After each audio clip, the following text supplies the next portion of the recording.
Boom. All right, ladies and gentlemen, look, confidence is the thing that's going to allow you to push forward. If you're not confident, chances are you're playing defense. And this is all about shifting that mindset and playing offense. So let's get this one started. Here we go. Shut up and sit down. Look, a business can give you everything you want in life: prestige, wealth, freedom. It can also take everything away from you. This show is for those who are willing to take that risk. These are the real life stories of entrepreneurs. But before we start, I have one small favor to ask. Please leave a comment. It can be advice, critiques, tips, feedback, or share this with someone, because your engagement is the most valuable and most powerful form of social currency. So thank you, and welcome to another episode of Business Bros. Let's get ready for an electrifying episode that's all about the change in the game. Our guest today is the #1 best-selling author, Success Magazine's top speaker, and a former NFL and NBA executive with a trailblazing career. But his story doesn't end there. Our guest's journey took a turn driven by a mission of impact and a desire to leave a positive mark. From setting Super Bowl records to advising industry giants like Zoom and Amazon, his insights are a treasure trove for those seeking to play offense in their lives and careers. So gear up to uncover the playbook for embracing confidence, seizing opportunity, and creating lasting impact. Stay tuned for our extraordinary guest, Mr. Paul Epstein.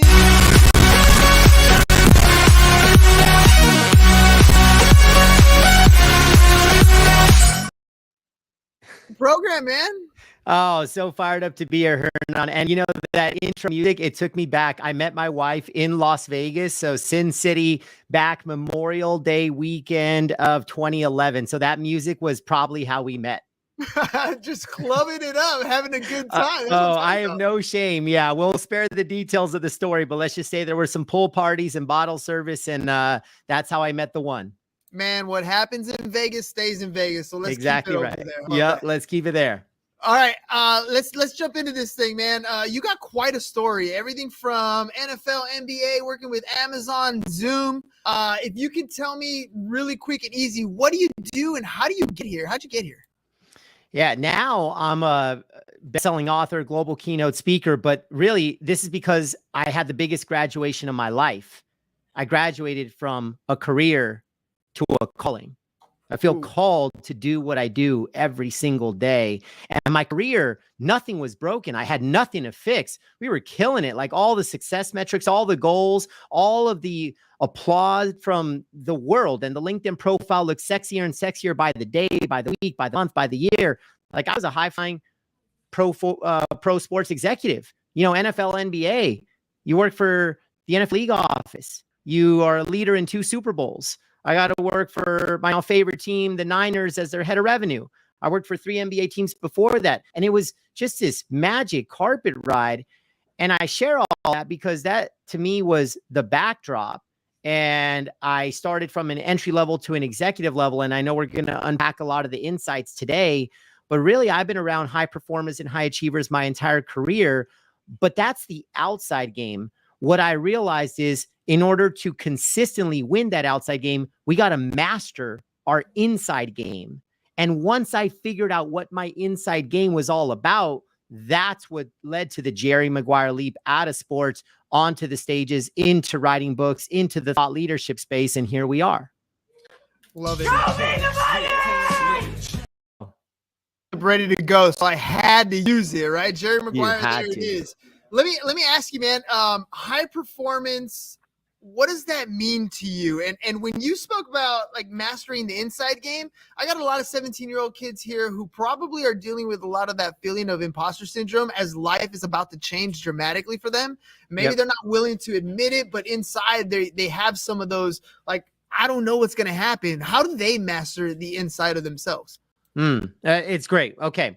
So I'll keep this as simple as possible. And I'm not just saying this because I know there's a lot of high school seniors around us in person live right now. I would give this advice to a 60-year-old CEO and everybody in between, because my belief is simplicity wins. When things are simple, they're more achievable, they're more doable. And remember this, simple is not easy. Those are different things. I don't promise easy, but I try to keep things simple. So here's the simple piece. Lock in on one word that breathes life into you, like it inspires. Like when you hear this word, it lights you up. And a very simple way to do this, you could get this word via 2 pass, maybe 3 pass. 1, you already know the word. 2, ask the 5 people in your world that know you the best to describe you in one word. So those are some different words to consider. Or you could just Google a common list of core values. And then you look at a list of 50 and there's going to be one that pops out. And then here's what I believe is I speak about confidence all over the globe, and I simplify how we achieve confidence. Confidence is equal to values times action. I'll repeat that. The formula is confidence is equal to values times action. The multiplication is the consistency by which you do it. So show me a person that consistently acts on their values. I will show you a confident person. So for everybody listening in, that value, that one word you chose, it's about how much you can repeatedly act on it. And a simple exercise that will take you 2 minutes a week. Once a week, sit down, and this is the journal. I will live my value of blank by blank. The first blank is your value. The second is an action. So 2 examples. I will live my value of joy by cooking my favorite meal. Cool. Let's up the ante. Courage. I will live my value of courage by having that challenging conversation I've been putting off. And you're not going to have that conversation because Paul said. You're going to have that conversation because courage is a core value. And so from a 17-year-old to a 60-year-old and everybody in between, the more consistently we swing the bat and take action on that core value, on that one word that lights you up, that's the key to unshakable confidence. That Unshakable reminds me of the Tim Grover book, right? Just dealing with high performance athletes they're doing what you're saying. It wasn't simple for them to do it. I mean, it was simple, but it wasn't easy, right? The getting out there and doing the work, putting in the extra hours, taking those extra reps. That's not easy. It's simple because you can easily say it. Look, I'm going to write down my journal. I'm going to write these things down. But are you going to do it consistently? Are you going to show up and actually put those things into play? I like that. Confidence is equal to value times action, because at the end of the day, that action is the biggest multiplier. 100%. That's what's going to grow that confidence that you're looking for. So how do you, I mean, being in the career that you're in, whether you're dealing with executives or you were dealing with athletes, how did you help or see them really show that high performance level? How does that kind of project itself when maybe there's an athlete who isn't like, Tom Brady 6th round pick where you are way down low in the draft or whatever it is. Yeah. And then all of a sudden he becomes the Tom Brady who he is. How do you get from where they are to all of a sudden your high performance, where you come in as an entry level and then you're a high executive? I love the question. And this is really that differentiator between the mindset of playing defense versus a mindset of playing offense. And there's 2 factors. There's many, but I'm going to unpack 2 quick ones right now on what are the separators of those that play offense in a world that's largely stuck on defense. And so the 2 things, it all comes back to decisions and actions. My belief is that life is a game of decisions and actions.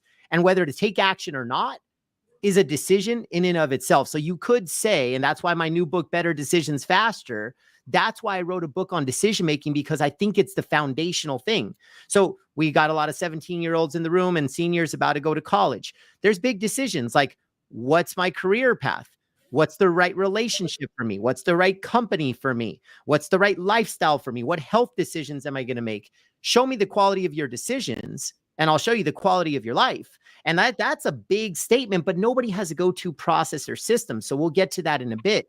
But where I've been around high performers, those that play offense, ultra decisive. Like they don't freeze. They don't get stuck at a fork in the road. They don't get paralyzed. They don't overanalyze, because when they're decisive, this is the second key. They're very comfortable with imperfect action. I'll repeat that. They are very comfortable with imperfect action. And that's so important, because I remember me as a 17-year-old, I would say, well, how do I know it's going to work out? How do I know I'm making the best call? How do I know I'm making the right call? And then you freeze because you get stressed and anxious about whatever's in front of you. And here's the deal. And I'll tie this analogy to baseball.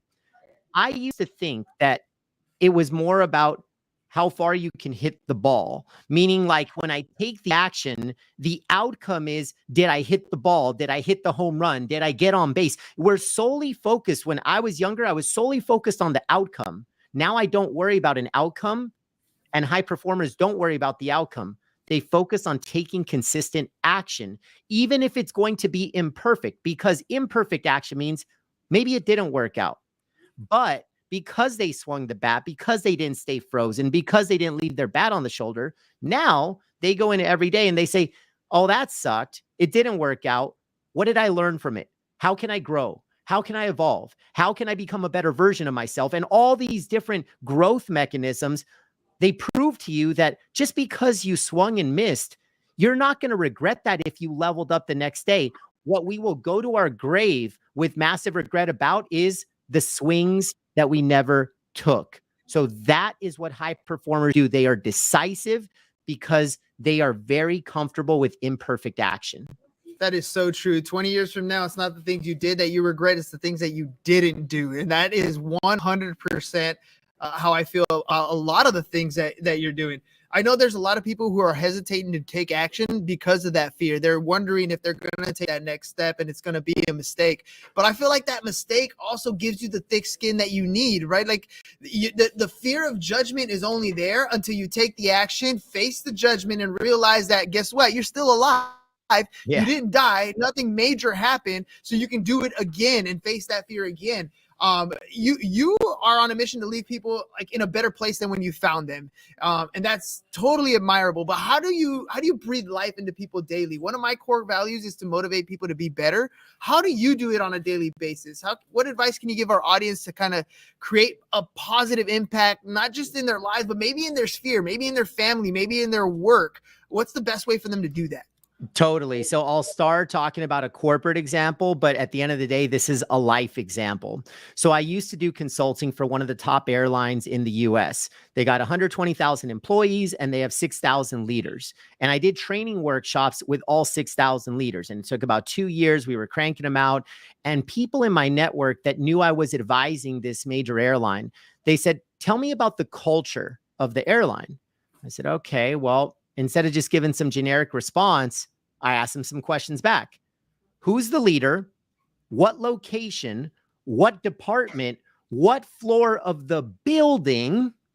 And that's the culture.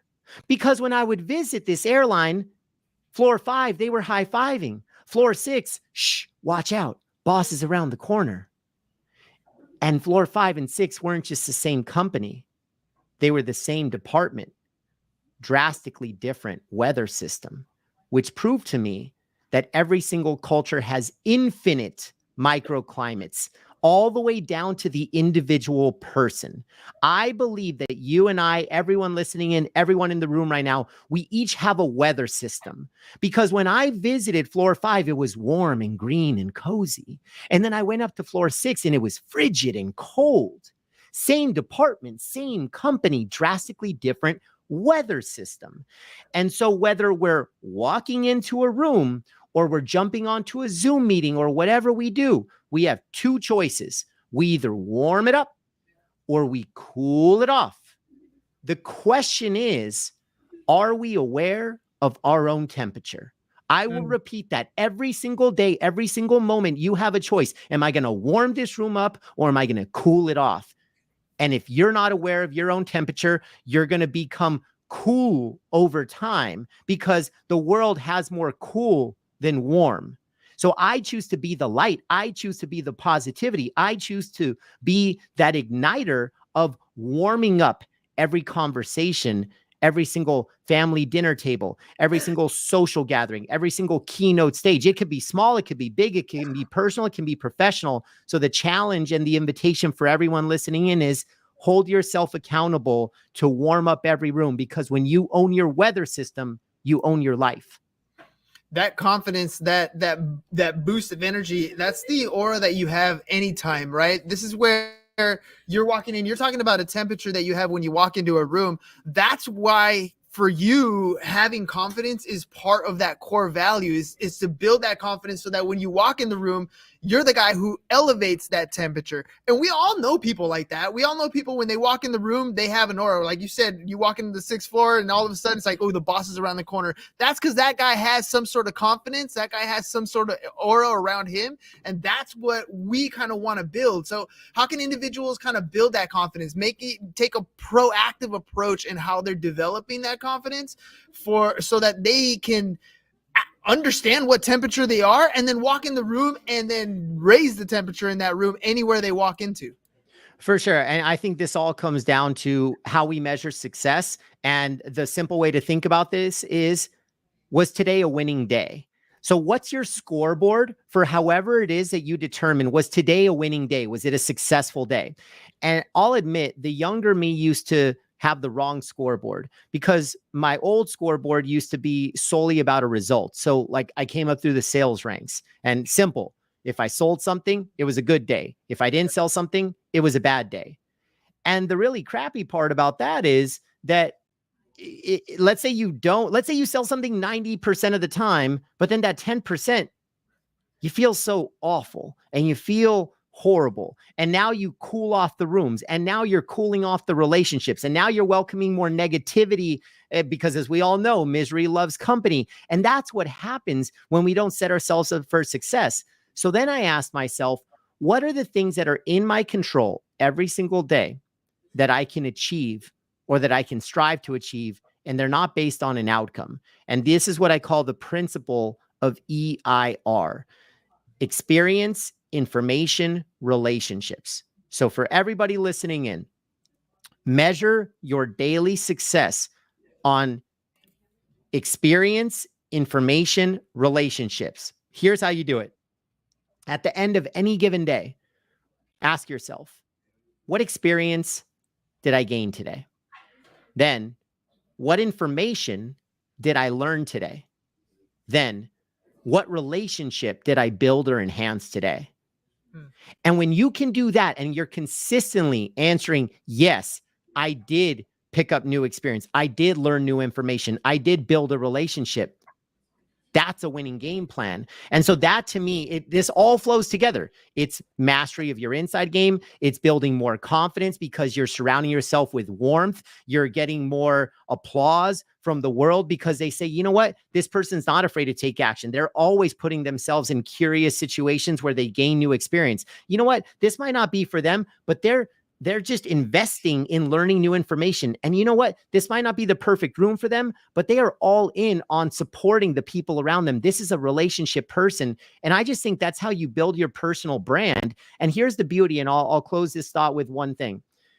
When you fixate on an outcome, like if I'm, again, I know we have a bunch of 17-year-old seniors in the room right now. So we're thinking, oh, is that the right first job for me? Or is that the right college for me? Those are very logical questions. With this principle of EIR, even if the answer is that you went for it, and let's say it wasn't for you, it wasn't the right major in college, it wasn't the right first company, that's okay. Because I didn't promise that you would love every single outcome. I promised that you would gain new experience. And just like a funny analogy in the dating game, I always say you got to date some crazy to find the one.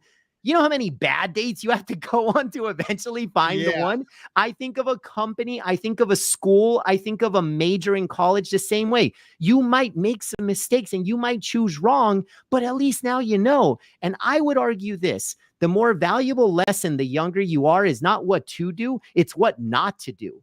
I learned a whole lot more of what not to do. And then when I sampled and got a taste of what to do, I was like, oh, this is different. And I think that's good perspective for us all.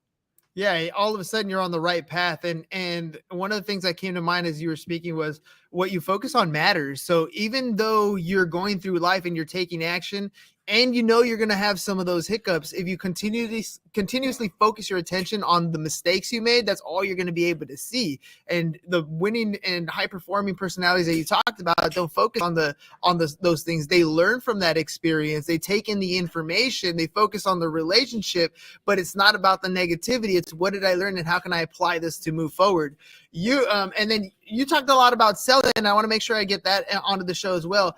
You got a book, The Power of Playing Offense, which holds a lot of powerful insights. Can you elaborate on the core concept and how it translates into like creating that winning mindset for both sports and for life? And how can people get a hold of that book if they want to get a copy?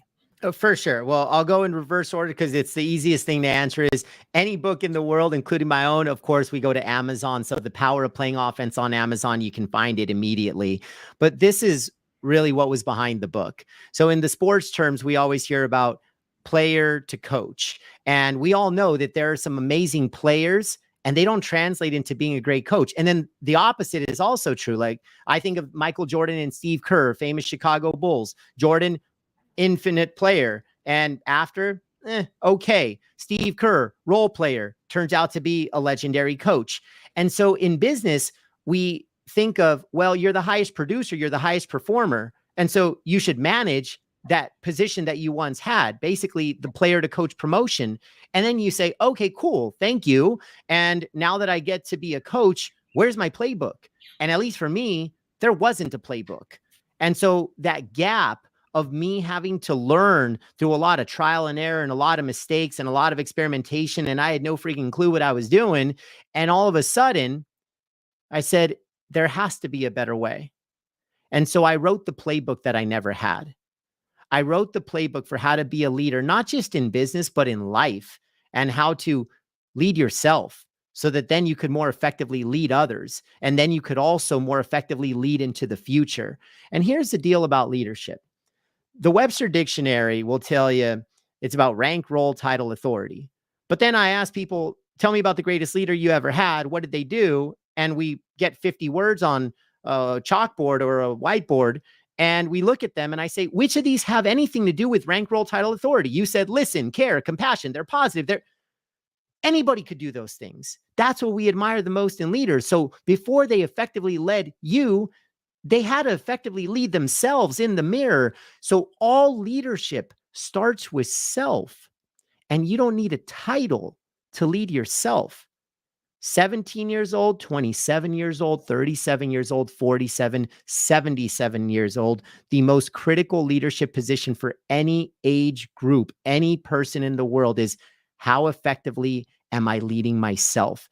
And that's why I wrote the playbook, because I wanted to democratize leadership, not make it about an org chart. I truly wanted it to be where everyone deserves access and seat at the table to lead themselves. And here is the playbook for how you go do it.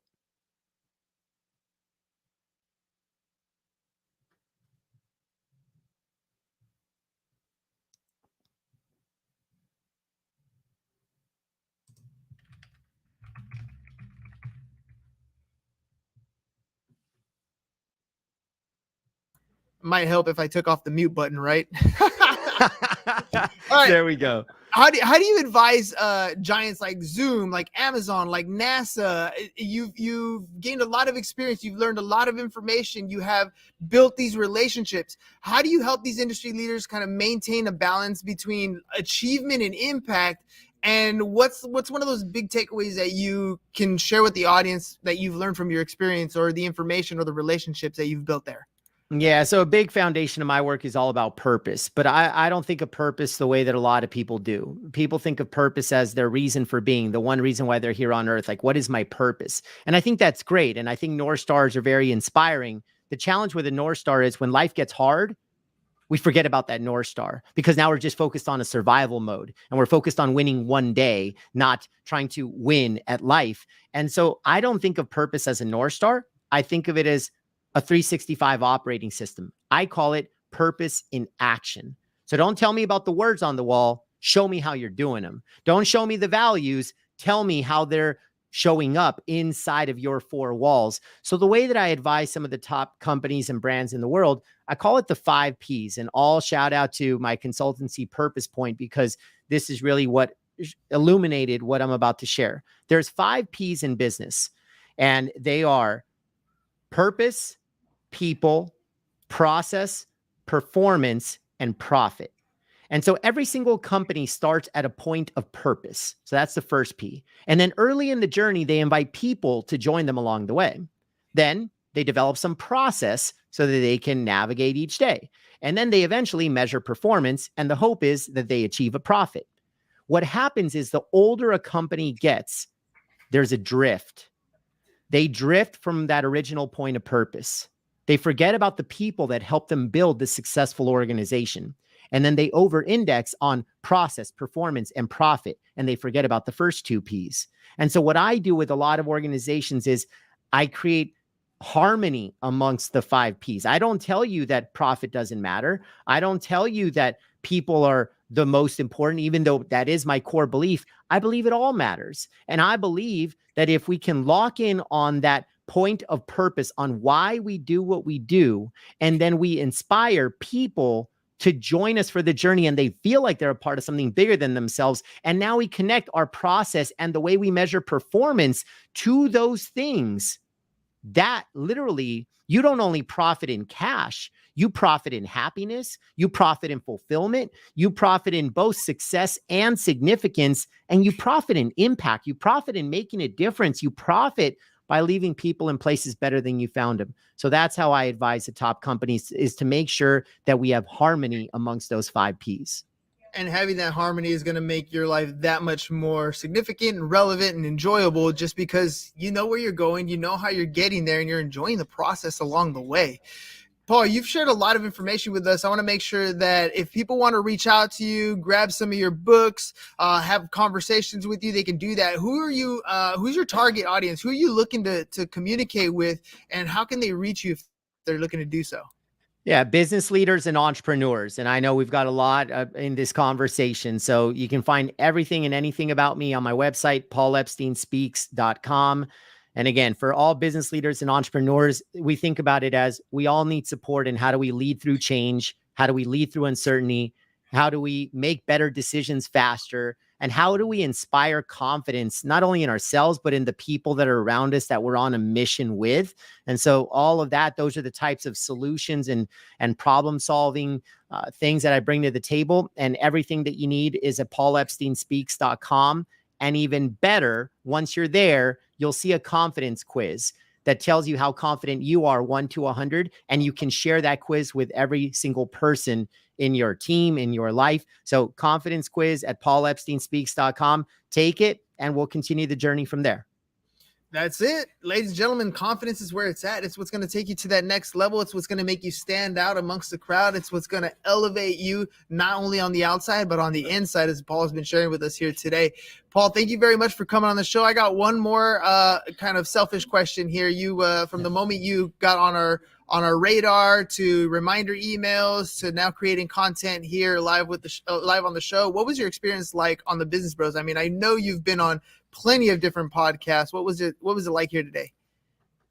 I love the energy. I love the way that we cut in and out to just like liven it up. And I love, it's not often that not only is there a live audience with you, but you don't have 30 CEOs. You may have 30 leaders of tomorrow, but I love how you're pouring back into a group of high school seniors, because one thing I didn't share is my dad, who's my hero.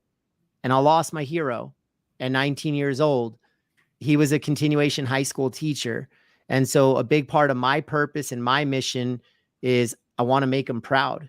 Every stage I get on, he chose a classroom, I choose a boardroom, and then I choose a stage, but the impact is all the same. We're just on a mission to lead people in places better than we found them, and to understand that you have a cohort of leaders of tomorrow. They may be 17 today, but hopefully after today's conversation, much, much wiser in terms of how we can win each day. That to me it just lit me up, man. So today was a special experience. I appreciate that, man. I appreciate that. And I don't know you all that well other than we met today, but I mean, you're making an impact in people's lives, helping build their confidence. I'm sure Dad's looking down and proud of you for sure. All right, ladies and gentlemen. Well, thank you very much for coming on the program today, Paul. Thank you very much for being on the show. Ladies and gentlemen, we'll catch you guys on the next one. Peace. And we're out. It's over. Go home. Is your business in need of marketing? Try starting a podcast. But not just any podcast. Podcast like a pro. We can show you how to take your business from being invisible to becoming a brand people trust. Go to www.businessbros.biz to get started today.